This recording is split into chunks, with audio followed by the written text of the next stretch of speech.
এই গল্পটি হলো পরিরাজ্যের রানী পরীর তিন রাজকুমারী মেয়ের, যাদের নাম ছিল বেলা, সিতারা ও নাগিনা। তারা তিনজন দেখতে যেমন সুন্দরী ছিল তেমনি চঞ্চলও ছিল।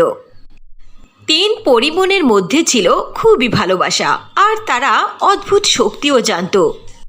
বেলা তার জাদু শক্তি দ্বারা সমস্ত প্রাণীদেরকে তার আয়ত্তে আনতে পারত, আর সিতারা তার জাদু শক্তি দ্বারা অসুস্থ ব্যক্তিকে সুস্থ করে দিত।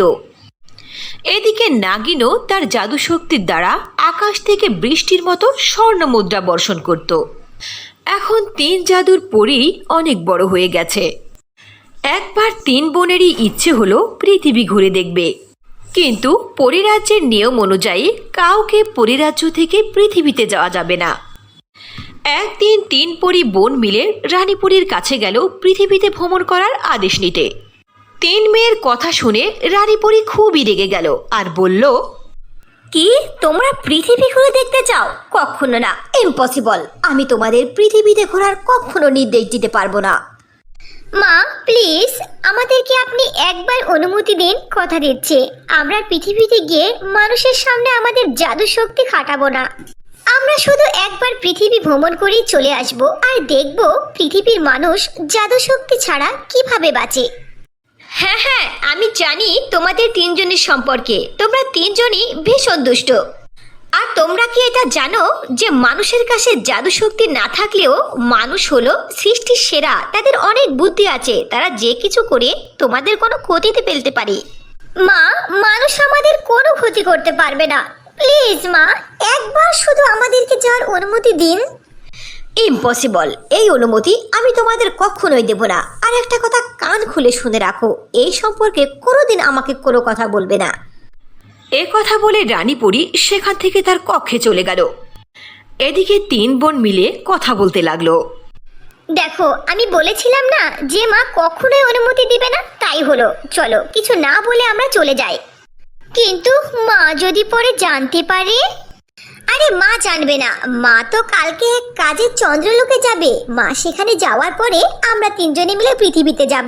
মা ফিরে আসার আগে আমরা ফিরে আসব। পরের দিন রানীপুরী চন্দ্রলোকে যাওয়ার সঙ্গে সঙ্গে তিন পরী বোন মিলে জাদুর বলে তারা এক পলকে পৃথিবীতে চলে আসলো। পৃথিবীতে এসে তারা তিন বোন পরীর ভেষ পাল্টে সাধারণ মেয়ের রূপে আসলো। তারা তিন বোন দেখলো মানুষের এক ওয়াক্ত খাবার জোটানোর জন্য কতটা মেহনত করতে হয়। বেলা, দেখো একবারের খাবার জোগানোর জন্য মানুষ কত খাটুনি খাচ্ছে। হ্যাঁ, এই কাজটা তো আমরা এক চুটকির মধ্যে করে দিতে পারি। আর দেখো গরমে মানুষ কতটা কষ্ট করছে, আমাদের পরিলোকেতে সব কষ্ট নেই। তারা তিনজনে পরস্পরে কথা বলছিল। ওই সময় একটি বাচ্চা এসে পড়ে গেল। ওই বাচ্চাটির অনেকটা চোট লেগে গেল, তার পা থেকে কিছুটা রক্ত বের হলো। তার মা এসে ওই বাচ্চাটিকে তুলল আর বলল, মুন্না, তোমার তো অনেক চোট লেগেছে, রক্ত বের হচ্ছে। চলো বাবা, তোমাকে ডাক্তারের কাছে নিয়ে যাই। ডক্টর? ডক্টর কোথায়? নাগিনা, চলো তো আমরা এর পিছু পিছু গিয়ে দেখি। চলো যাই, দেখি মেয়েটি কোথায় যায়। আমরা তো চোখের পলকে জাদু শক্তি দ্বারা এই চোটকে সারিয়ে দিতে পারি। তিন পরী বোন মিলে ওই মহিলার পিছু পিছু হাসপাতালে গিয়ে পৌঁছলো। সিতারা, দেখো দেখো, ওই বাচ্চাটির পায়ের উপরে পট্টি বেঁধে দিল। এভাবে কি তার চোট সারবে? আরে বোন, এরা তো মানুষ, আমাদের মতো জাদু জানে না, তাহলে কি করবে এরা? তিন পরী বোন মিলে পৃথিবীতে ঘুরতে ঘুরতে তারা ভুলে গিয়েছিল যে তার মা চন্দ্রলোক থেকে ফিরে আসার আগেই তাদেরকে পরিরাজ্যে ফিরে যেতে হবে। এদিকে রানীপুরী তার রাজ্যে ফিরে আসলো। সে ফিরে এসে তার তিন মেয়েকে দেখতে না পেরে খুবই পেরেশান হয়ে গেল। রানীপুরী দাসীপুরীকে আদেশ করলো সমস্ত জায়গায় ঘুরে ঘুরে তার তিন মেয়েকে তালাশ করার জন্য। দাসীপুরী সমস্ত পরিরাজ্য খুঁজেও তিন বোনকে পেল না। তখন সে রানীপুরীর কাছে এসে সব বলল। এইবার ওরা রাজ্যের নিয়মকে লঙ্ঘন করেছে। আমার মেয়ে হলে কি হবে? তাদেরকে শাস্তি পেতেই হবে। এবার রানীপুরী নিজেই পৃথিবীতে ভ্রমণ করতে গেল তার তিন মেয়ের খোঁজে। ওই সময় তারা তিন বোন মিলে মানুষের সাথে জাদু শক্তি খাটাচ্ছিল। এসব দেখে রানীপুরী খুবই রেগে গেল আর ওই তিনজনকে বলল, তোমাদের এত বড় স্পর্ধা হলো কি করে? আমার নিষেধ সত্ত্বেও তোমরা পৃথিবী লোকে এসেছো, আর এখানে এসে মানুষের সাথে তোমরা জাদু শক্তি খাটাচ্ছ। তারা তিন বোন রানীপুরীকে দেখে ভয় পেয়ে গেল। তাড়াতাড়ি করে তারা রানীপুরীর কাছে ক্ষমা চাইল। মা প্লিজ আমাদেরকে ক্ষমা করে দাও, আমরা ভুল করেছি। দ্বিতীয়বার আমরা এমন ভুল আর কখনো করব না। তোমরা অন্যায় করেছো, অন্যায়ের শাস্তি তোমাদেরকে পেতেই হবে। মেয়ে বলে আমি তোমাদেরকে খাতির করব না।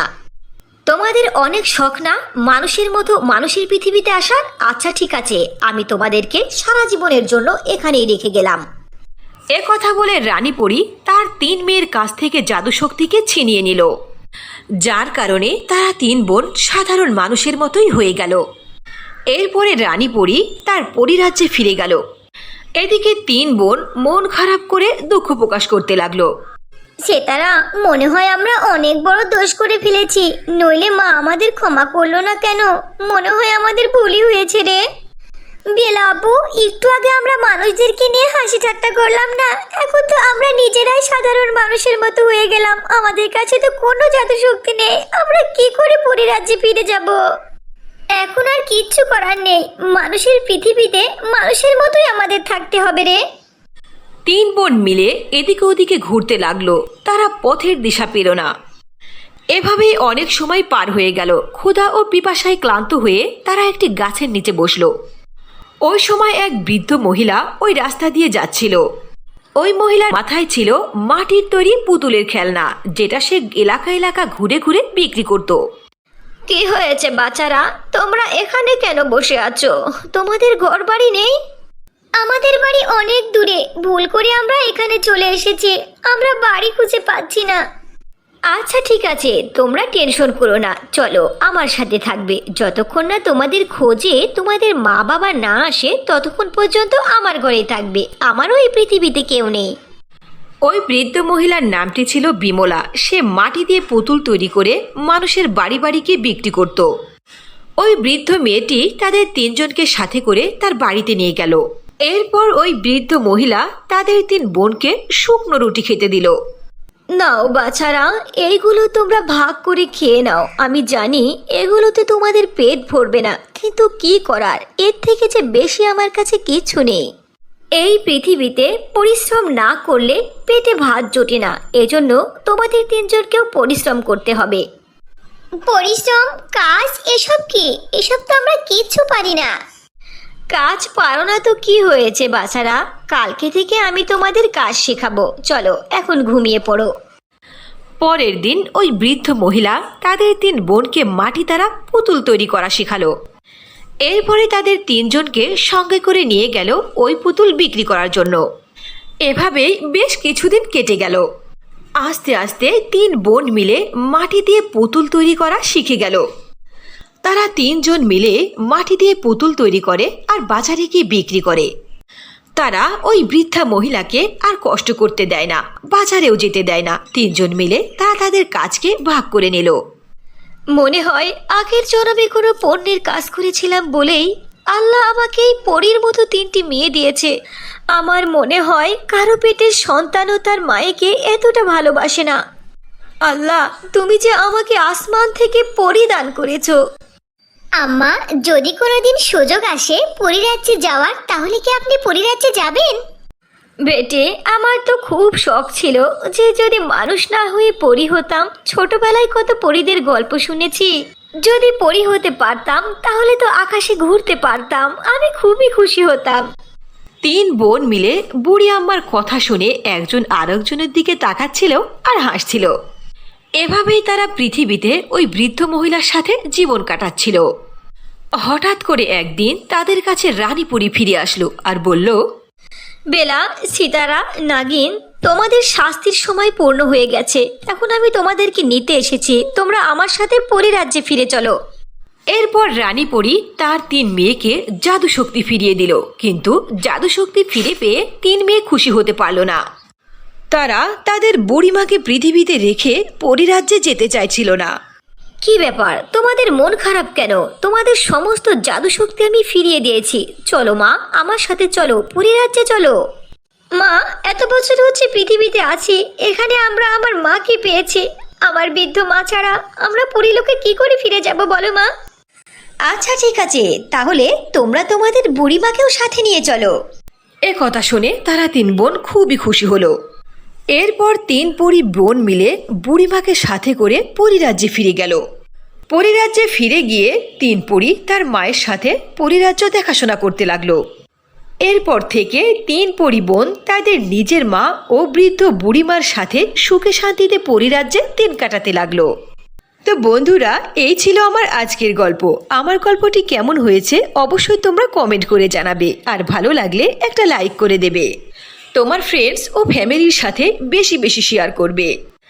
যদি আমার চ্যানেলে নতুন হয়ে থাকো তাহলে এক্ষুনি লাল রঙের বাটনটি টিপে আমার চ্যানেলটিকে সাবস্ক্রাইব করে ফেলো। আর যারা সাবস্ক্রাইব করে রেখেছো তাদেরকে অসংখ্য অসংখ্য ধন্যবাদ। পাশে থাকা বেল আইকনকে অল দিয়ে ক্লিক করে রাখো, যাতে করে আমার দেওয়া নতুন নতুন ভিডিও তোমাদের ফোনে চলে যায় সবার আগে নোটিফিকেশন আকারে। আজ এখানেই শেষ, আবার দেখা হবে নতুন কোনো ভিডিওতে নতুন কোনো গল্প নিয়ে। সে পর্যন্ত তোমরা সবাই ভালো থাকবে। খোদা হাফেজ।